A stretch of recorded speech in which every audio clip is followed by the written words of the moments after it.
Good morning, Nigeria. Welcome to the conversation here on Lagos Television. I am Abimbola Bello. Good morning. It was quite cold, a bit. Yeah, we had showers, not the rain, not the usual heavy rain, but you know, IMET predicted 3 days of thunderstorms and rain for 3 days. Was it heavy? No, it wasn't heavy on this axis. Heavy on my side. It was quite a bit heavy on the corridor. It wasn't heavy, so I didn't want to get out of bed, but you know, the show must go on. I'm Adebimpe Omotayo. It's nice to be back again. And I am Joy Olu. Welcome to the conversation. All right. I don't know. I'm in one funny mood this morning. What is wrong? And it's the fuel. Yesterday we thought there was a reprieve. But as of this morning, the queues were getting longer. And you know, I think it is high time that we also stop doing panic buying. Yes. Because sometimes I think all of these things are panic buying. And the moment Nigerians hear some kind of news from the marketers, Nigerians will also just join in the hula baloo, and everybody will just start scampering again. I know the marketers are not sure what Dangote refinery is up to, and that again is causing some kind of speculations, and everybody is just going about this whole thing one way or the other. Can we continue to buy at the price that it is now? Let us, you know, just leave as it is until this pricing thing is done and dusted with, because I just feel that we are giving ourselves unnecessary headaches as we speak, and until we're able to chart a path for ourselves, we'll just continue to put ourselves in trouble.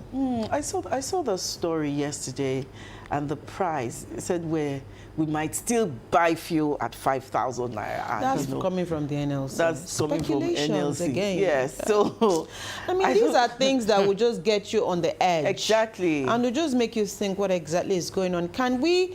Okay, so right now we're still dilly-dallying. And if we go by what our guest said yesterday, if you go up, you know, with global prices as to how the commodity is being sold in other places, as to what we're selling, maybe at the end of the day, it's going to be a cap at maybe 1,500. 500. So until then, can we stop putting the cart before the horse? Because or else everybody will just... The pressure is too much. Talking about panic buying, I also want us to consider our safety, because when you buy and then you store in the house, you know the danger that comes with it. Fuel is very volatile. Let's just be careful, please. Okay, let's take a news point for today. Since we started on the fuel issue, let me just stay on that. And our first story this morning, of course, is about Dangote Refinery and the marketers. Fuel landing cost rises. Marketers fear high Dangote petrol price. And the story says oil marketers are concerned about the delay in announcing the price of premium motor spirit, popularly called petrol, being produced by the Dangote Petroleum Refinery, as they noted that the landing cost of imported PMS is now about 1,120 naira to a litre. Dealers stated that a high PMS price from the Dangote Refinery would lead to the importation of the commodity by marketers, since the government has opened up the market for competition. I'm just going to skip and then come to... It was gathered on Monday that the delay in the release of the price of Dangote petrol had further made oil marketers deep in discussions with their foreign partners in a bid to start petrol imports. So that's where we are at the moment. But again, I think the marketers are also...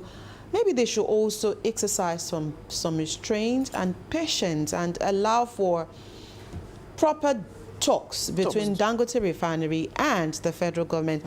At least you will see what wants to kill you before you start running or before you die. So I mean, we hope that maybe by this week, since Mr. President is back, before he jets out to the UN General Assembly again, there will be a pronouncement or there would be an agreement between the federal government and Dangote Refinery. So if the cost of imported PMS, Right. you know, The landing cost moment. is at 1,120 naira per How liter. much? And we are buying it at 8 something, 9 something, sometimes 1,000. There's something going on. Here's the subsidy. There's a subsidy. There's something going on, because I mean, how are they filling that gap? And that's why they want to sell over 8,000 naira. And that's why they are saying that they cannot continue to bear the brunt. They cannot continue to sell at a loss. So, and if NNPC is the sole off-taker, as we speak, and the distributor, then where is the shortfall? Yes. So again, there's so many things going on in that sector. Like I said yesterday, if you're not a veteran in the oil and gas sector, you will just keep moping, and you'll be looking, and you'll be asking the same questions we're asking. What is going on? This is a sector for the strong-hearted. Okay, let's take the second story. Let's just prepare our minds for, you know, whatever is coming. All I have to say is that we're not there yet, and when we get there, just be ready. It's a free market. We're not there yet. It's a free market. Okay, DSS releases Ajero minutes to NLC's deadline. The president of the Nigeria Labour Congress, NLC, Comrade Joe Ajero, has been released on bail around 11:25 p.m. by the Department of State Security, a few minutes to the midnight ultimatum issued by the unionist. Ajero was arrested on Monday morning at the Nnamdi Azikiwe International Airport, Abuja, on his way to the United Kingdom for an official assignment. He was billed to attend the British Trade Union Congress conference in London, which started yesterday. A national officer of the NLC who confirmed his release explained that the secret police said the Labour leader was released on bail. There's a lot.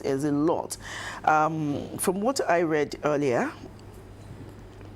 I heard it was invited to come to the office, to the DSS office on September 16th. And when they heard that, he was traveling, they had to go and stop it. For September 16th. Early, yes. And yesterday was 9. And yesterday Today is was 10. 9, yes. Yesterday was 9. Why didn't they wait for him Why didn't until they the wait? 16th, whether he was going to appear or not?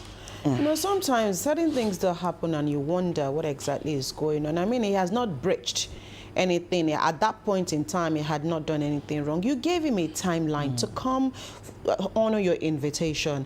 If they had arrested him or picked him up on the 17th of September, then it would have been that he didn't honor that invitation. But he had an international engagement to attend. If you also look at the itinerary of the program, you would also see that that program wasn't meant to extend up until the 16th. Yes. And so if you had allowed him to go, and then he didn't, is it a flight risk? No. Is it a flight risk? It's not a flight risk, except if you had said he should have come on the 6th of September, but 16th is still on the forward.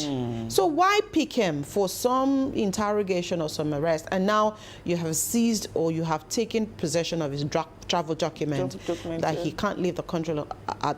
I think that was the real target, just to seize his travel get document. him in the country. Yes. You know, sometimes we do certain things like it is a fiasco or there's a fight. It's a democracy.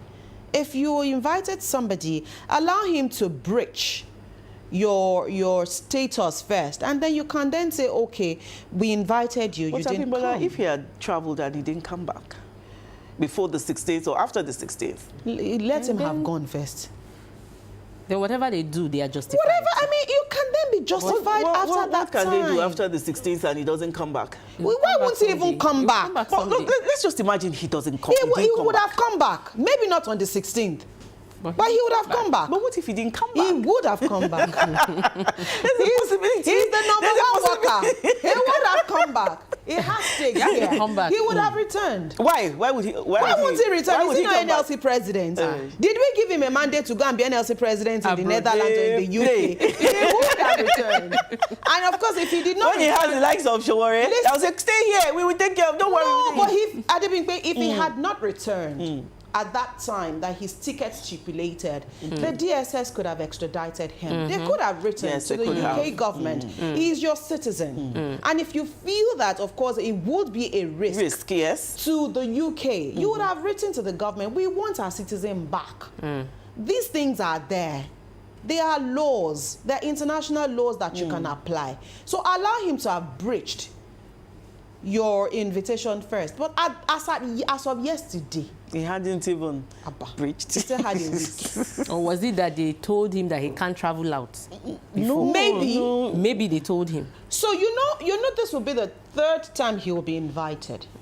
Except, of course, if that was part of the condition that he couldn't that travel. the police had placed, on him when he was released at the last invitation. That maybe.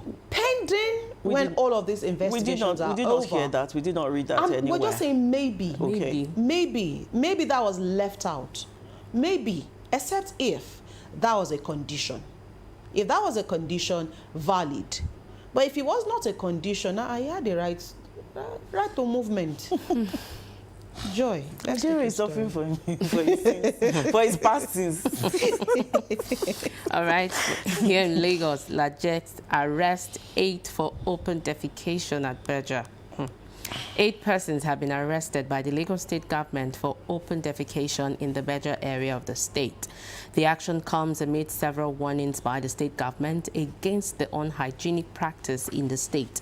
The State Commissioner for Environment and Water Resources, Tokunbo Wahab, confirmed the arrest of the individuals, 8 men in the video shared on X on Monday. He said the arrest was carried out by the officials of the Lagos State Environmental Sanitation Corps, whose vehicles have been stationed in the area since the state government commenced cleaning the median along the Berger section of the Lagos-Ibadan Expressway.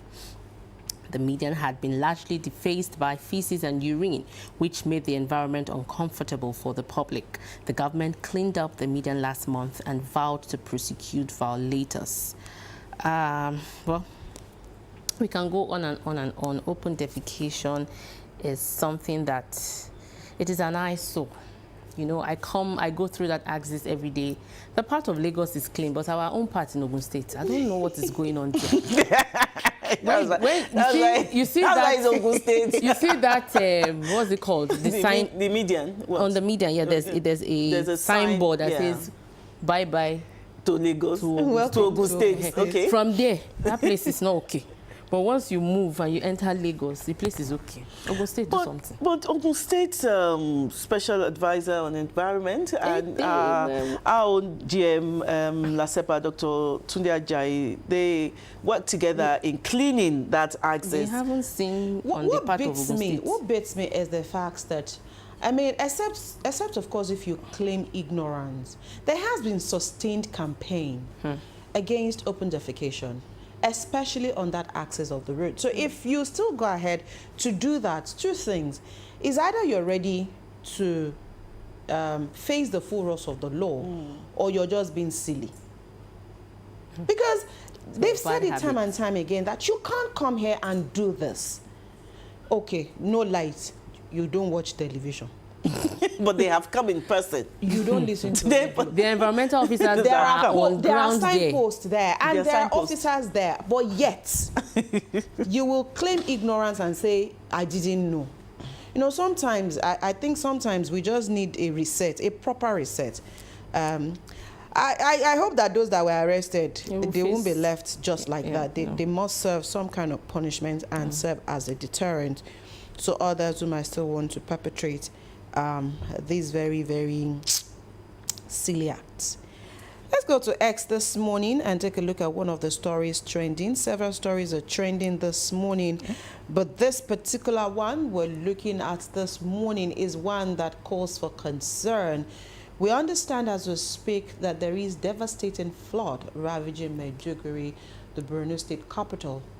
And in all of this, now the report says this is the first time since 1994 that this kind of flood has been witnessed. Now, the one that is mainly concerning is the fact that the zoo is affected. And now there are dangerous animals on the roads. Why are you people doing like crocodiles, alligators that will be swimming everywhere, snakes that can swim. they'll just be entering people's out. No, it's not funny, really. It's not. But this is. So we do this is hope really that, dangerous. We do hope that the government will do something really fast about this and ensure that, things... I mean, you don't want to see some of the pictures or the videos. You should go on X and see some of those things. They're quite scary this morning. So we do hope that, the relevant authorities are doing all they can to get the animals back into their comfort zone, the zoo, and then allow humans to take control of the roads. And, it will go back again to the facts that we always say that the dangers that we do to ourselves is very, very enormous. If you think that Maiduguri is the one facing this right now, you think that Lagos can be exempted, continue to throw your refuse your waste in the gutters, the continue to drainages. clog your drainage channels, and think that this cannot happen. So let us ensure that we treat the environment right so that we also can be treated right. We'll take a quick break. When the conversation returns, our first guest will be here today. Maybe we have just one guest today, Steph. Our guest will be here on the program.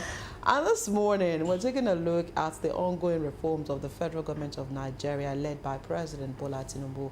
Are they really yielding positive results, or are we going in a full cycle and, just doing things the way they've been done many years ago? Our guest will be here after this short break.